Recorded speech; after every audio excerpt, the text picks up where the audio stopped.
Սոտքի ուղղությամբ փնչած կրակոցների վերաբերյալ լրագրողների հարցինի պատասխան Պապիկյանն այսօր ազգային ժողովում ճեպազրույցի ժամանակ ասաց. «Բոլոր վտանգավոր կրակոցները, խախտումները, որոնք ուղղված են մեր դիրքերի, մեր անձնակազմի վրա, մշտապես Պաշտպանության նախարարության կողմից տրվել են հաղորդագրություններ և բացատրություններ»։ Մինչ Պաշտպանության նախարար Սուրեն Պապիկյանն ազգային ժողովում լրագրողների հետ զրույցում հստակ պատասխան չի տալիս, ադրբեջանական կողմը գիշերը կրակել է Սոտքում, թե ոչ, հակառակորդի այսօրվա տարածած հաղորդագրության մեջ նշվում է, թե իբր Հայաստանի Հանրապետության զինված ուժերի ստորաբաժանումները կրակ են բացել սահմանագոտու արևելյան և հարավ-արևելյան հատվածներում տեղակայված ադրբեջանական դիրքերի ուղղությամբ, այսինքն նշել են նաև Սոտքի ուղղությունը, որտեղ հենց իրենք են կրակել։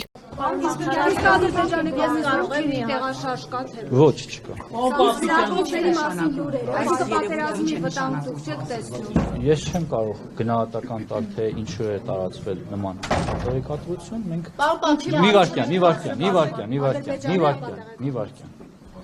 Սա մեր գնահատականն է եղած փաստերի հիման վրա։ Եթե կլինեն փաստեր, մենք պատրաստ ենք ուսումնասիրել, հետաքննել։ Հիշեցնենք, որ օրեր առաջ մարտի 19-ին Նիկոլ Փաշինյանը Facebook-ում գրել էր, որ Հայաստանի Հանրապետության Պաշտպանության նախարարությունը հանձնարարել է հրադադարի ռեժիմի ոչ մի խախտում չանել։ Հայաստանը գնում է խաղաղության և ոչ թե պատերազմի, գրել էր Փաշինյանը։ Ադրբեջանական կողմն արդեն 6-րդ օրն անընդմեջ գրում է, թե իբր Հայաստանի Հանրապետության զինված ուժերն կրակ են բացել իրենց դիրքերի ուղղությամբ։ Հայաստանի Պաշտպանության նախարարությունը հերքել է բոլոր հաղորդագրությունները։